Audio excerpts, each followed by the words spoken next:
Olá, tudo bem? Essa é a quarta parte da lição Dons Milagrosos do Espírito Santo. Esta lição, diferentemente das anteriores, é dividida em 5 partes por causa da sua extensão.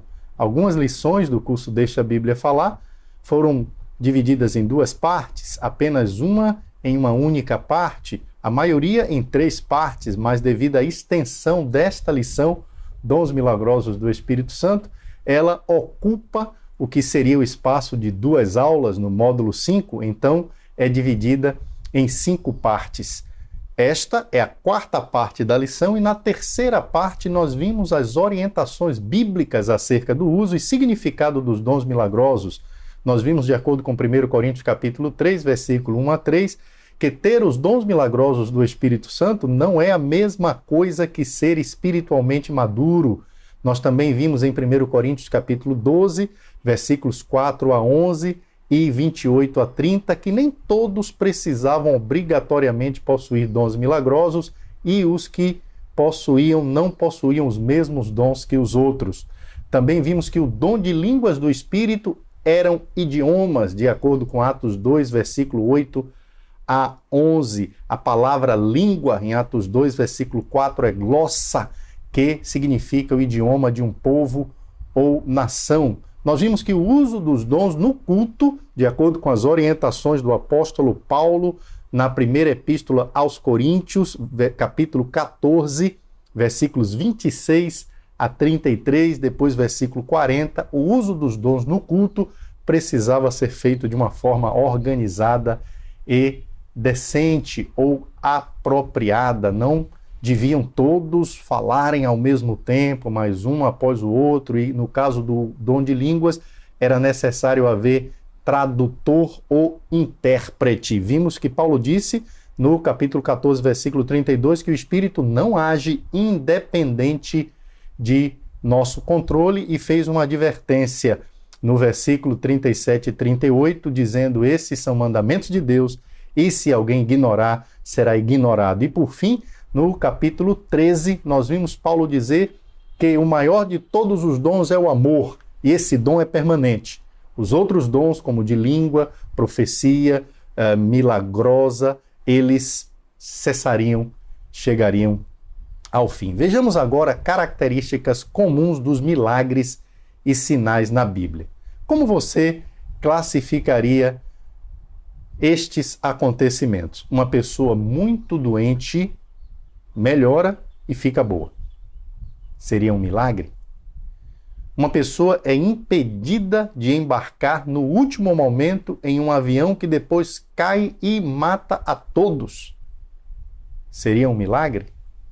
Um morto se levanta e volta a viver. Seria um milagre? O mar se abre para dar passagem a centenas de milhares de pessoas em terra seca. Seria um milagre?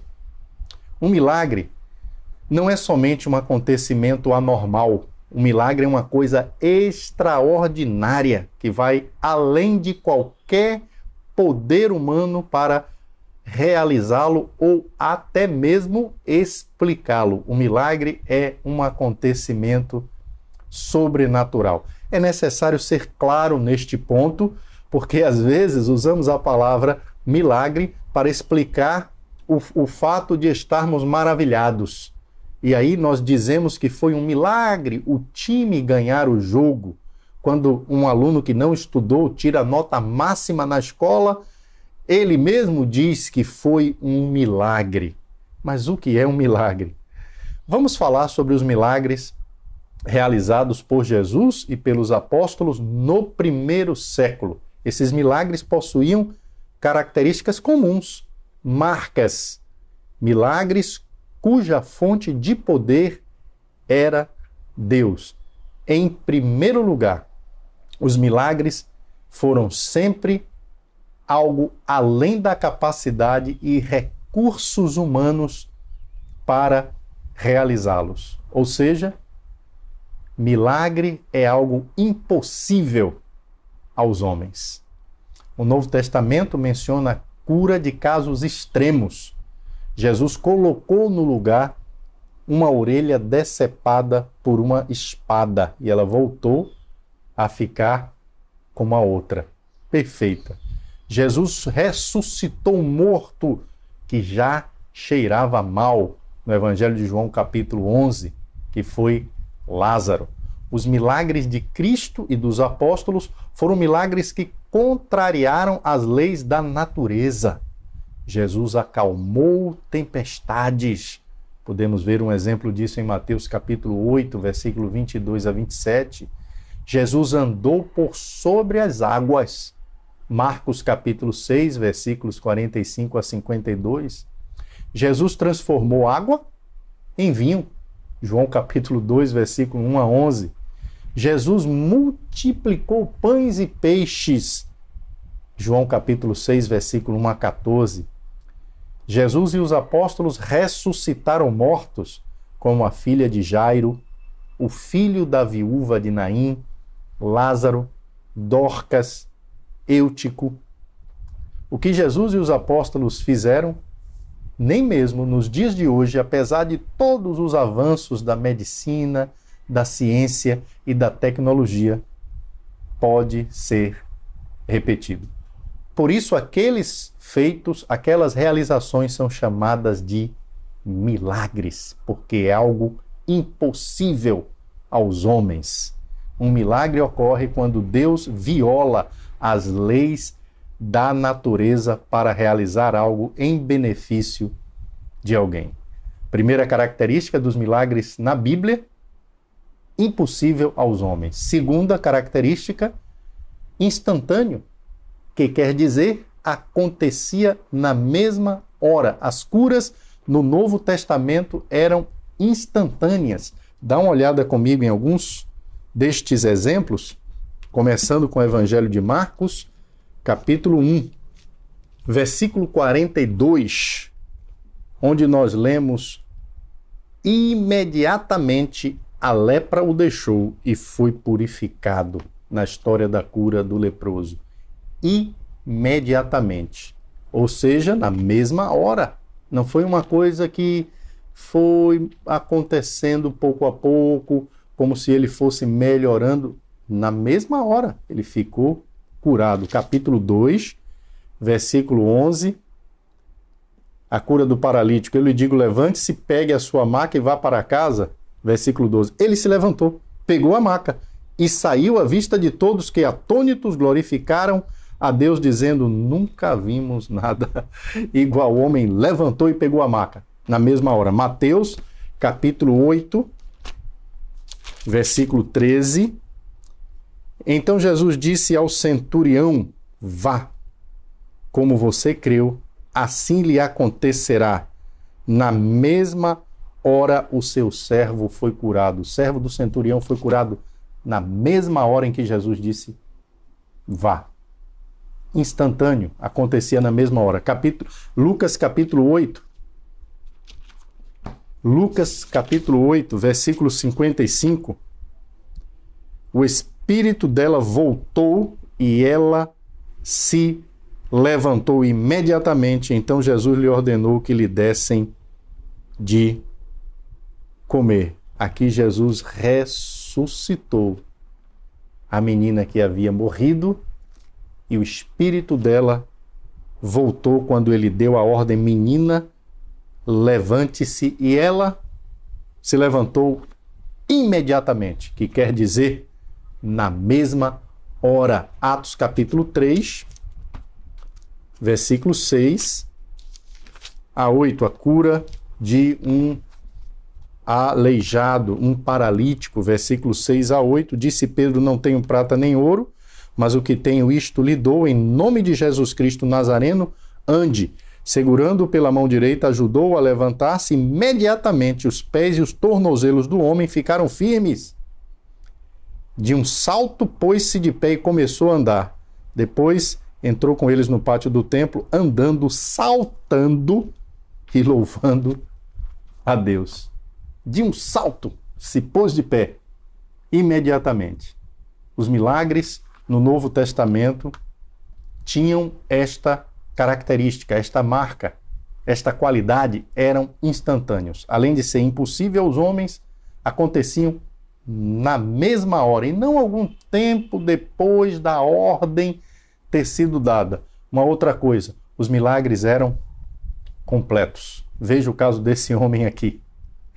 Ele se levantou e andou, mas também saltou, pulou, e antes ele era um paralítico, um aleijado de nascença, mas agora ele estava pulando, ele estava andando. Então não houve curas parciais ou temporárias no Novo Testamento. Veja esse exemplo aqui também, Marcos capítulo 7. Marcos capítulo 7. E veja o que nós lemos aqui em Marcos capítulo 7, versículo 35. Marcos 7, 35, nós lemos. Pois que... desculpe, estou em 8, 7, 35, aqui. Com isso, os ouvidos do homem se abriram, a sua língua ficou livre, ele começou a falar corretamente. Aqui é a cura de um surdo e gago.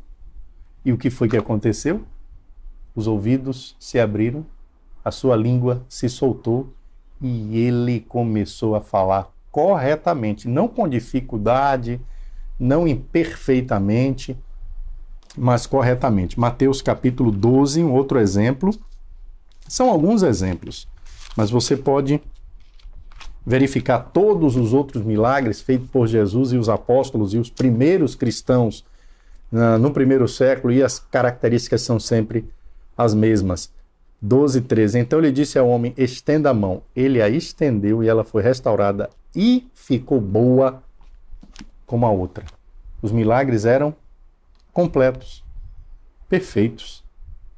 A pessoa curada, a pessoa beneficiada por um milagre, ela não só melhorava, mas ela ficava normal, como se nunca tivesse tido aquela doença. Uma outra característica do milagre, além de ser algo impossível aos homens, era sempre algo sempre além da capacidade e recursos humanos.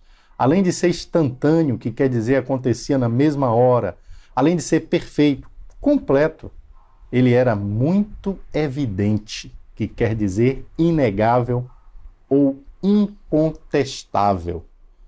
Jesus curava perante incrédulos e inimigos, e os inimigos de Jesus não desmentiam seus milagres.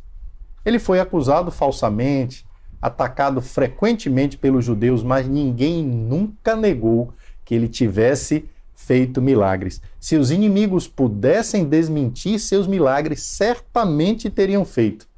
Queriam mais que tudo expor Jesus como falso, mas não podiam.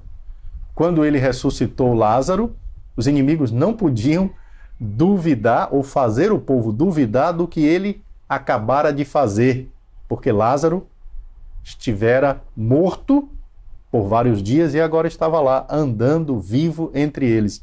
Eles só podiam conspirar para matar Lázaro e destruir as evidências, mas não podiam negar.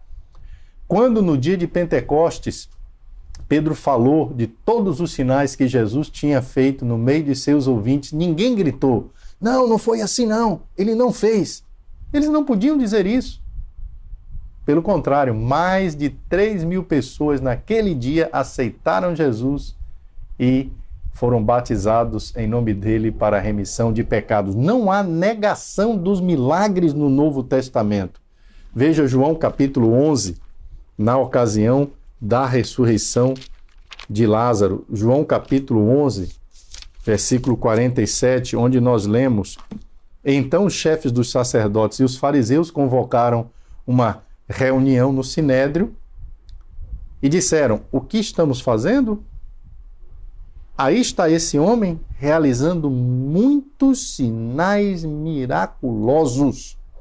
A Almeida Revista Atualizada vai dizer, além disto, e nós não podemos negar. Se pudessem, teriam negado, mas não podiam.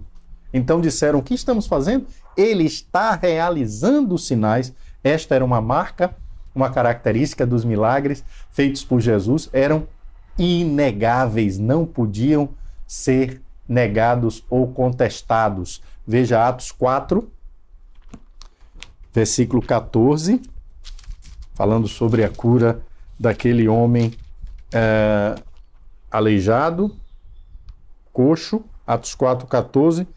E como podiam ver ali com eles o homem que fora curado, nada podiam dizer contra eles. Versículo 16, perguntando: o que faremos com esses homens?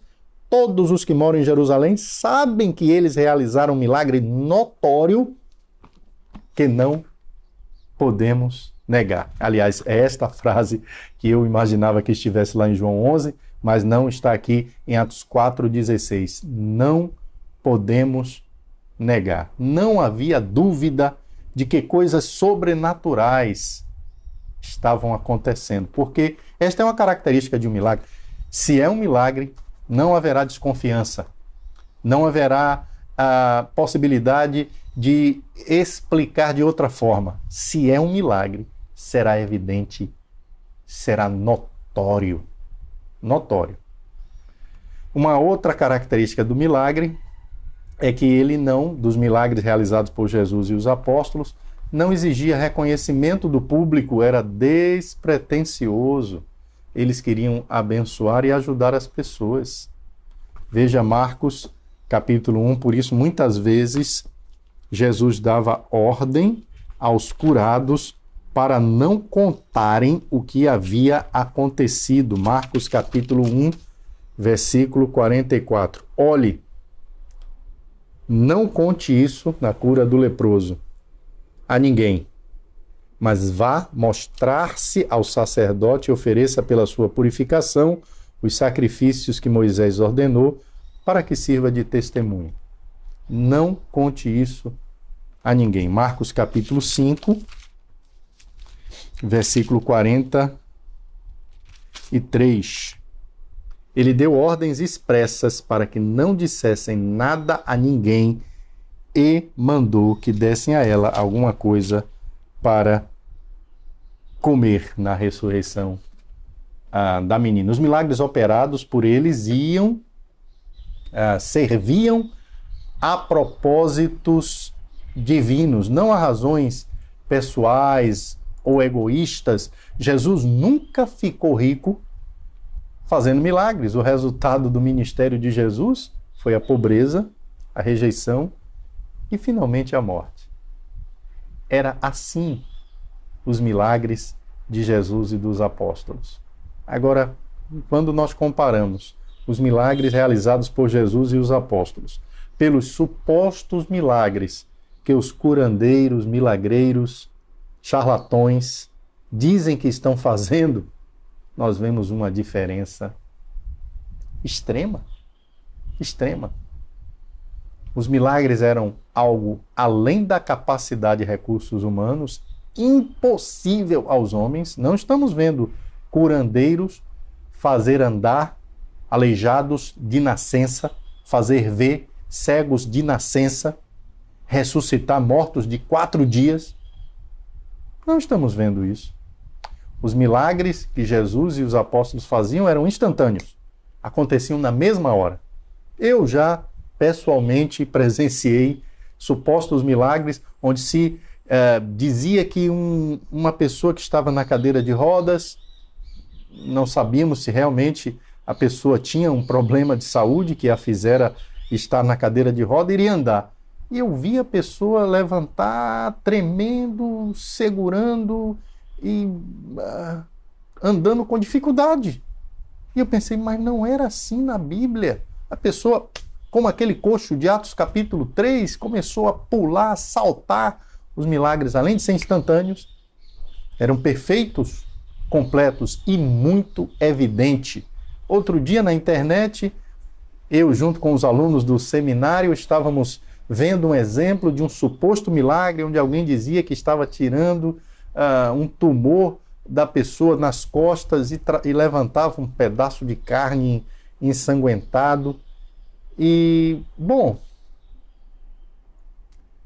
a coisa foi feita escondida, não foi aberto, não deu para ver o organismo da pessoa aberto e, olha, infelizmente podia ser negado, contestado, mas os que Jesus e os apóstolos fizeram eram inegáveis, incontestáveis, e os inimigos disseram isso. E eram despretensiosos, não exigia reconhecimento público, não havia aquele show, aquela marcação de data, local e, por último, não havia necessidade de se criar um ambiente emocional propício. Jesus não usou manipulação das emoções nem técnica de hipnotismo. Jesus e os apóstolos, inclusive, curavam à distância. Veja esse relato aqui de Atos, capítulo 19. Atos, capítulo 19, versículos 11 e 12. Deus fazia milagres extraordinários por meio de Paulo, de modo que até lenços e aventais que Paulo usava eram levados e colocados sobre os enfermos. Estes eram curados de suas doenças e os espíritos malignos saíam deles. Até à distância. Não havia necessidade de chamar todos para um lugar específico e criar um ambiente. Eles não marcavam locais e datas. Eles curavam nas ruas, nas casas, aonde quer que houvesse alguém necessitado. Muitas vezes, os milagres de Jesus e dos apóstolos eram espontâneos. Não precisavam de um palco bem preparado. Não tinham que esperar até que seus inimigos saíssem. Não tinha que pesquisar entre os doentes para decidir quem ia curar. Curou a todos. Todos que chegavam pedindo uma cura, ou as pessoas que cruzavam com eles, seja a ressurreição de uma criança, seja a ressurreição de um amigo morto sepultado há 4 dias, seja um paralítico de nascença, um cego de nascença. Os milagres de Jesus foram feitos em grande variedade. Todo tipo de milagre foi feito. Enganadores, charlatões, têm seus truques especiais. Mas para Jesus, curar leprosos, pessoas com febre alta, levantar mortos, acalmar tempestade, andar sobre a água, para ele tanto faz. Ele fez tudo. E nem sempre Jesus exigia fé dos curados, como nós podemos ver em João capítulo 9. Evangelho de João, capítulo 9. Neste exemplo aqui, há outros exemplos, mas este é um destes. 9:35. Jesus ouviu que o haviam expulsado. Esse aqui foi a cura de um cego de nascença, está descrita no início do capítulo 9. E Jesus ouviu que os haviam expulsado da sinagoga. Ao encontrá-lo, disse: "Você crê no Filho do Homem?" Vê o que o cego de nascença diz. Perguntou o homem: "Quem é ele, Senhor?" "Para que eu nele creia", disse Jesus, "você já o tem visto, é aquele que está falando com você." Então o homem disse: "Senhor, eu creio." E o adorou. Jesus havia curado esse homem no início do capítulo 9.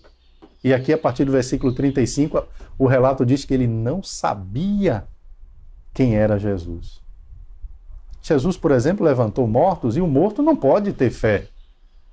Jesus curou endemoniados, expulsou endemoniados que eram completamente fora de controle. Então, os milagres de Jesus e dos apóstolos eram diferentes. Hoje em dia, curandeiros, charlatões, enganadores, quando falham, põe a culpa nos doentes. Ele não tinha fé suficiente. Jesus não fez assim.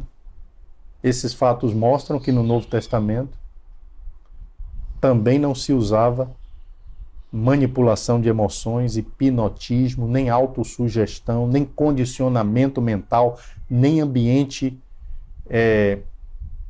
preparado. Há sim o uso de dinâmicas de hipnose. Quando se cria um ambiente emocional propício, som com certo ritmo e volume, variando à medida que se aproxima o ponto culminante, o auge, o o clímax, iluminação especial, olhos fechados, o som confuso de vozes orando, todos falando ao mesmo tempo, sugestões ao subconsciente através de repetições feitas por alguém que possui carisma. O resultado, geralmente, são supostos milagres que não podem ser constatados. A cura de dores, doenças internas. Não era assim no Novo Testamento. Leia a sua Bíblia, deixe a Bíblia falar. É claro, não era assim no Novo Testamento. Inclusive, uma pesquisa médica revelou que entre 60% a 90% das doenças físicas estão relacionadas às condições emocionais de seus portadores. Essas pessoas podem ser tratadas e até curadas através de dinâmicas que acionam o poder da mente sobre o organismo do paciente. Mas não era isso que Jesus fazia. Não era. Coxos, cegos de nascença, mudos e surdos, mortos. Olha, aí não tem como usar o poder da mente. E sem criar ambiente, sem marcar data, local, sem usar controle da mente, dinâmicas. Não, isso não aconteceu. Em nossos dias nós ouvimos falar de curas, em nomes de deuses até, e de espíritos de mortos, cirurgias espirituais, tá? Que muitas vezes não passam de prática de hipnotismo ou manipulação do poder da mente. A pergunta que eu faço é: isto também pode ocorrer no meio evangélico? Certamente. Concluímos, portanto, que as características comuns dos milagres e sinais realizados na época de Jesus e dos apóstolos servem como referência para diferenciarmos um autêntico milagre ou sinal de uma farsa, de um suposto milagre, de um engano. O que se pratica hoje e é atribuído ao Espírito Santo, pergunto eu, são mesmo os autênticos dons milagrosos do Espírito Santo, como vemos na Bíblia, ou há alguma diferença entre o que se pratica hoje e o que era praticado no primeiro século? No primeiro século, os milagres tinham estas características. Primeiro, era sempre algo impossível, além da capacidade e recursos humanos, impossível aos homens. Segundo, instantâneo, acontecia na hora. Terceiro, era perfeito, completo. Quarto, muito evidente, não tinha como negar, era incontestável. Quinto, despretensioso, não exigia reconhecimento do público. E sexto, sem manipulação, sem uso das emoções nem técnica de hipnotismo. Para cada uma dessas características comuns dos milagres na Bíblia, sinais realizados na época de Jesus e dos apóstolos, infelizmente nós observamos o contrário para aquilo que é praticado hoje pelos curandeiros charlatões. Portanto, o que eles praticam nada tem a ver com os dons milagrosos do Espírito Santo, como podemos constatar no Novo Testamento. Esta foi a quarta parte da nossa lição, Os Dons Milagrosos do Espírito Santo. Agradeço a sua companhia e a oportunidade de falar com você sobre essas verdades bíblicas. Vejo você na quinta e última parte da lição, Os Dons Milagrosos do Espírito Santo. Até já!